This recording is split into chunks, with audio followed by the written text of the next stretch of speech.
은퇴라는 단어를 들으면 많은 사람들은 안정된 연금, 두둑한 예금 통장, 그리고 오랫동안 모아둔 재산을 떠올린다 하지만 현실 속에서 그 모든 조건을 갖춘 사람은 드물다. 상당수는 재산도 변변치 않고 퇴직금을 다 쓰면 남는 것이 거의 없는 상태에서 노후를 맞이한다. 그래서 대부분의 사람들은 빈손 은퇴가 곧 불행과 직결될 것이라 믿는다. 하지만 주변을 자세히 들여다보면 돈이 많지 않아도 누구보다 여유롭고 웃음을 잃지 않는 이들이 있다. 그들의 공통점은 거창한 재산이 아니라 살아가는 태도와 생활의 방식에 있었다. 첫 번째 사례는 65세에 은퇴한 김영호 씨의 이야기다. 그는 대기업 관리직에서 35년간 근무했지만 은퇴 즈음에 부채와 자녀 교육비로 퇴직금의 절반이 나갔다. 남은 돈으로 집을 유지하고 생활비를 마련하기엔 턱없이 부족했다. 은퇴 후 한동안 그는 빈 시간을 허무하게 보내며 자책과 불안을 반복했다. 하지만 어느 날 아내와 함께 동네 작은 공원에서 산책하던 중 오랫동안 알고 지내던 이웃들이 아침마다 함께 걷는 모임에 그를 초대했다. 처음에는 시큰둥하게 나갔지만 사람들과 대화를 나누며 삶이 달라지기 시작했다. 그는 아침 산책 후 동네 카페에서 커피를 마시며 신문을 읽고 주 2회는 이웃의 반찬 가게 일을 도와 용돈을 벌었다. 소득은 크지 않았지만 매일 일어나야 할 이유가 생겼고 사람들과 부대끼며 외롭지 않았다. 그는 큰 돈은 없어도 나를 기다리는 사람이 있다는 것, 그리고 하루의 리듬이 있다는 것이 가장 큰 부라고 말한다. 두 번째 사례는 60세에 공장 일을 그만둔 이정희 씨다. 그는 평생 번 돈의 상당수를 부모님 병원비와 두 아들의 대학 등록금에 쏟아부었다. 은퇴할 때 손에 쥔 돈은 500만 원 남짓이었다. 남편도 몇 년 전 일찍 세상을 떠나 홀로 살고 있었기에 경제적 불안이 컸다. 하지만 그는 은퇴 전부터 취미로 즐기던 재봉과 바느질을 활용해 재활용 천으로 장바구니와 앞치마를 만들었다. 마을 장터에 내놓았더니 예상외로 반응이 좋았다.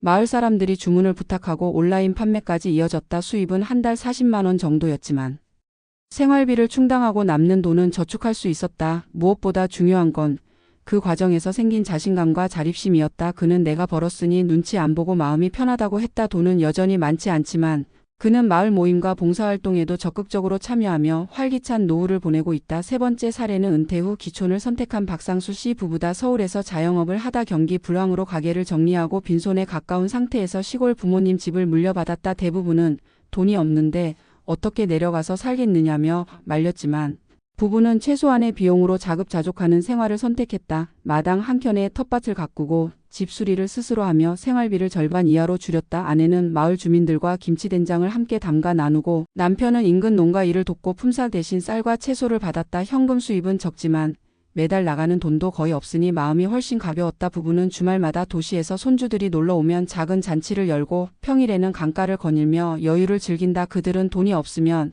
삶이 불편할 거라는 생각은 편견이었다. 오히려 지금이 가장 부유하게 느껴진다고 말했다. 이 세 사례에서 보듯 빈손 은퇴라도 여유롭게 살 수 있는 비결은 단순히 돈의 많고 적음이 아니라 생활비 구조를 단순화하고 사람과의 관계를 적극적으로 맺으며 자신만의 일거리를 만드는 데 있다. 김영호 씨처럼 지역 커뮤니티에 참여해 하루의 리듬을 만들거나 이정희 씨처럼 작은 재능을 활용해 소득을 만들고 자립심을 키우거나 박상수 씨 부부처럼 소비 구조를 바꿔 지출을 최소화하는 방식이 대표적이다. 이들의 공통된 특징은 돈이 없는 현실을 부정하거나 회피하지 않고 오히려 그 상황에서 가능한 선택지를 찾아 적극적으로 실행했다는 점이다. 경제적 불안은 누구에게나 은퇴 후에 가장 큰 고민이지만 단순화된 생활과 사회적 관계망 그리고 작은 자립의 토대가 있다면 그 불안은 훨씬 줄어든다. 중요한 건 돈이 많아야 여유롭게 살 수 있다는 고정관념을 버리고 내가 가진 것 안에서 어떻게 삶의 질을 높일 수 있는지를 찾는 일이다. 결국 은퇴 후에 진짜 부는 통장 잔고가 아니라 하루를 어떻게 살아내는가에서 비롯된다. 빈손으로 은퇴했지만 누구보다 여유롭게 사는 사람들은 그 사실을 가장 잘 알고 있다. 빈손 은퇴 후에도 여유롭게 살아가는 사람들의 사례를 깊이 들여다보면 그들의 삶에는 몇 가지 중요한 공통점이 존재한다. 이는 단순한 개인의 성격이나 운이 아니라 누구나 참고할 수 있는 실질적인 전략이자 노후 생존의 기술이라고 할 수 있다. 먼저 눈에 띄는 것은 생활 구조의 단순하다. 은퇴 후 경제적 여유가 줄어드는 것은 당연한 현상인데 이를 피하려고 애쓰는 대신 적극적으로 받아들이고 지출 구조를 완전히 재설계하는 것이 핵심이다. 은퇴 전에는 사회적 체면, 직장 생활에서 비롯된 소비 습관, 자녀 교육비와 각종 대출 상환으로 고정 지출이 많다. 그러나 은퇴 후에도 같은 생활 패턴을 유지하려고 하면 필연적으로 재정 압박에 시달리게 된다. 반대로 사례에서 보듯이 소비를 대폭 줄이고 필수 지출 외에는 최대한 간소화하면 현금 흐름이 줄어들어도 생활의 불안감은 크게 줄어든다. 시골로 기촌해 생활비를 절반 이하로 줄인 부부의 경우가 대표적이다. 도시 생활에서는 매달 고정적으로 나가던 주거비, 교통비, 외식비가 줄어들면서 현금 소득이 적어도 삶의 질이 오히려 상승했다. 여기서 중요한 건 단순히 아끼는 것이 아니라 생활의 틀 자체를 바꿔서 적은 돈으로도 만족감을 느낄 수 있는 구조를 만드는 것이다. 두 번째로 중요한 요인은 관계망의 재구성이다. 직장 생활은 자연스럽게 사람들과의 연결을 만들어주지만 은퇴와 동시에 그 연결고리는 상당 부분 끊긴다. 사회적 관계가 줄어들면 외로움뿐 아니라 정보의 단절, 도움을 받을 수 있는 기회의 축소라는 문제가 발생한다. 그래서 사례 속 김영호 씨처럼 지역 커뮤니티에 참여해 새로운 관계망을 형성하는 것이 매우 중요하다. 이는 단순히 외로움을 달래는 것을 넘어 심리적 안정과 일상의 동기를 제공한다. 더 나아가 이런 관계망은 경제적 측면에서도 의미가 있다. 일자리나 소득 기회가 대개 사람과 사람 사이에서 나오기 때문이다.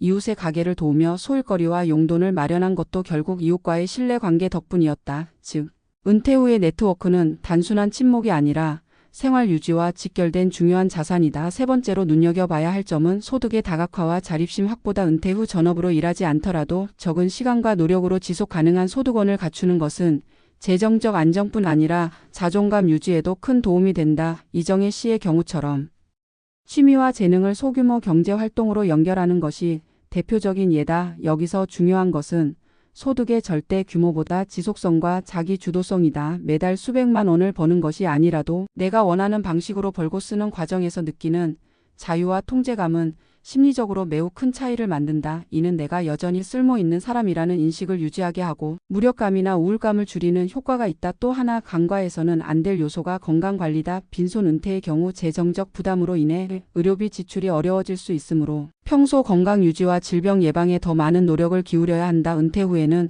규칙적인 생활 습관과 신체 활동을 유지하는 것이 필수다. 사례 속 인물들이 모두 공통적으로 실천하고 있는 아침 산책이나 텃밭 가꾸기 같은 활동은 단순히 취미가 아니라 건강과 일상을 지탱하는 기반이다. 특히 농사나 손작업과 같이 신체 활동과 성취감을 동시에 얻을 수 있는 일은 정신적 육체적 건강을 함께 지켜준다. 마지막으로 빈손 은퇴라도 여유롭게 살 수 있는 가장 중요한 심리적 기반은 비교하지 않는 태도다. 많은 사람들이 은퇴 후 불행감을 느끼는 이유 중 하나는 주변과의 비교에서 비롯된다. 친구나 이웃이 해외여행을 다니고 자녀에게 아파트를 사주는 모습을 보면서 상대적 박탈감을 느끼는 것이다. 그러나 사례 속 주인공들은 자신이 가진 자원을 기준으로 삶을 설계했고 다른 사람의 삶을 부러워하거나 모방하려 하지 않았다. 비교 대신 자신의 일상에서 만족을 찾는 태도는 재정적 여유가 없더라도 심리적 풍요를 가능하게 한다. 결론적으로 빈손 은퇴의 핵심 생존 전략은 세 가지로 요약할 수 있다. 생활 구조를 단순화해 적은 돈으로도 만족할 수 있는 지출 구조를 만들고 지역과 사람 속에서 새로운 관계망을 형성하며